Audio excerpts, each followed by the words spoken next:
Sebuah video tabrak lari heboh di media sosial setelah diunggah akun Facebook Sakinah Ina pada Rabu 20 Agustus 2025. Rekaman tersebut memperlihatkan momen dramatis ketika pelaku tabrak lari dikejar massa dari Jalan Sultan Alauddin hingga perbatasan kota.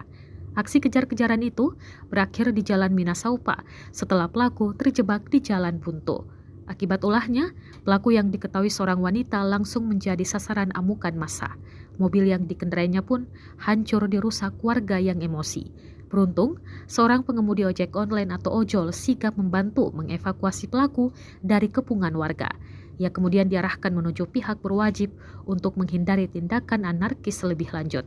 Peristiwa ini mengundang beragam reaksi dari warganet.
Download Tribun X sekarang, menghadirkan lokal menjadi Indonesia.